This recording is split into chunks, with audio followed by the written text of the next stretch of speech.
उमर अब्दुल्ला साहब ने नया काम ये किया, पहले चीफ मिनिस्टर के प्रोटोकॉल में जिप्सी होती थी आगे, आज उमर अब्दुल्ला साहब के प्रोटोकॉल में थार है, स्कॉर्पियो है, फॉर्च्यूनर है, हेलीकॉप्टर है, जहाज है। अपने एमएलएज को आपने स्कॉर्पियो दे दी, लेकिन उमर अब्दुल्ला साहब अभी सिर्फ शॉल पहना रहे हैं, पता नहीं 2-5 करोड़ के शाल उन्होंने पहना लिए बीजेपी के लीडरों को। आज एक आर्टिकल भी आया है कि उमर अब्दुल्ला साहब ने मोदी जी के साथ हाथ मिलाया है, तो वो बीजेपी के नेताओं को खुश करने में लगे हैं। आप एक्शन लीजिए, जो आपके डिप्टी सीएम है सुरेंद्र चौधरी साहब, उनके खिलाफ एक्शन लीजिए, उनको एक्सपेल करिए पार्टी से, उनको हटाइए इस कुर्सी से। क्यों उन्होंने कहा कि 370 का और इस रेजोल्यूशन का कोई वास्ता नहीं है। राव साहब का स्टेटमेंट आया रेजोल्यूशन पे कि हमने 370 को हिमायत नहीं की, J&K असेंबली में जो कांग्रेस और एनसी हुकूमत ने रेजोल्यूशन लाया था, और उनके डिप्टी सीएम ने भी ये कहा कि 370 का तो जिक्र ही नहीं है रेजोल्यूशन पे, कि अगर आप कांग्रेस से उम्मीद लगा रहे हैं कि कांग्रेस 370 को वापस लाएगी तो आपको वो जमात जो है बेवकूफ़ बना रही है। तो एनसी और कांग्रेस ने हमें जो है बदनाम करने की पूरी कोशिश की। मैं जब नेशनल मीडिया में जाता था और 370 पे बात करता था, उस वक्त कांग्रेस के कई ऐसे नेता हैं मुझे टेलीफोन करके कहते थे कि आप 370 पे बात ना करिए। आर्टिकल 370 जब हटा, उस वक्त गुलाम नबी आज़ाद साहब लीडर ऑफ द अपोजिशन थे, और उनके अलावा किसी ने भी कांग्रेस से ये नहीं कहा कि आर्टिकल 370 जो है इसका हटना जो है गलत है। वो सिर्फ गुलाम नबी आज़ाद साहब थे जिन्होंने वहाँ आवाज़ बुलंद की, और यही वजह बनी। और उसके बाद मैं अपनी अगर बात करूं तो आर्टिकल 370 पे मुझसे ज़्यादा नेशनल लेवल पे, चाहे मीडिया हो चाहे जंतर मंतर हो, हमने प्रोटेस्ट भी किए। बाकी लोग जो है वो घरों में सोए थे, लेकिन हमने 370 के हटने के खिलाफ जो है आवाज़ बुलंद की नेशनल लेवल पे। और जब कांग्रेस में हम इतने सालों थे, हमें ऑलरेडी मालूम था कि कांग्रेस की नीयत क्या है 370 को लेके।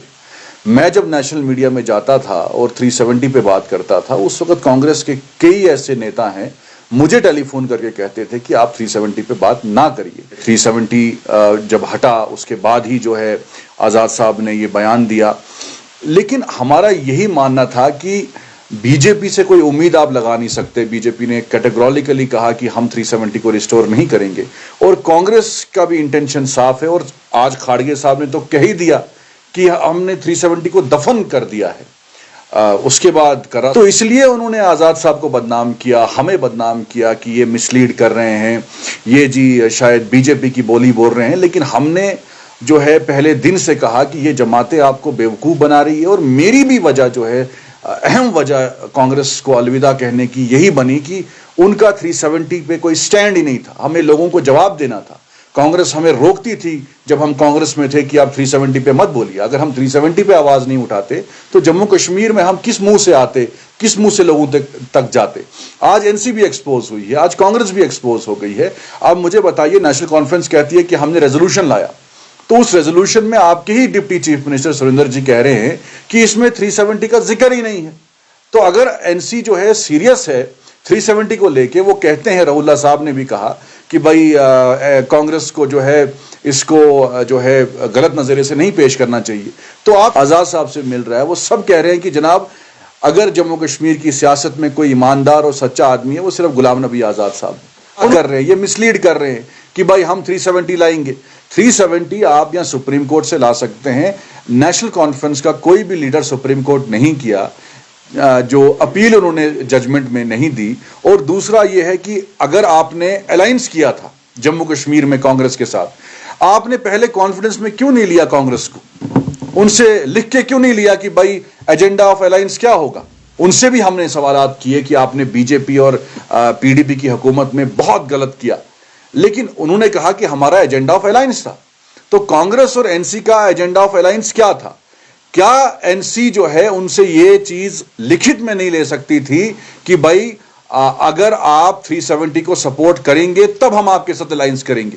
दैट मीन्स कि अलायंस जो है 370 को लेके नहीं था। अलायंस सिर्फ उमर अब्दुल्ला को हुकूमत बनाने का था, पावर हासिल करने का था। मुझे बताइए, 1 महीना हो गया, आपने जो है एज रिलैक्सेशन दी, लेकिन वो गवर्नर साहब ने की, उसका क्रेडिट आप ले रहे हैं। आपने ना बिजली माफ की, आपने ना राशन मुफ्त किया, आपने ना रोजगार दिया, आपने कहा 1 लाख नौकरियां देंगे। ابھی صرف ایک ہی آدمی کو نوکری لگی ہے, وہ آپ کے ایڈوائزر صاحب کو نوکری لگی ہے, باقی کسی کو آپ نے نوکری نہیں لگایا. پہلے بھی آرڈر گورنر صاحب کرتے تھے, آج بھی گورنر صاحب آرڈر کر رہے ہیں. 10,000 20,000 آ رہی ہے غریب آدمی کو, اس کا نہیں سوچا آپ نے. آپ نے اسکارپیو, آپ نے ہیلی کاپٹر, آپ نے اپنے عیش و آرام کے لیے جو نیشنل کانفرنس کی رننیتی رہی ہے کہ ہمیں پاور کو انجوائے کرنا ہے, غریب لوگ مر جائیں اس پہ ان کو کوئی اثر نہیں ہے.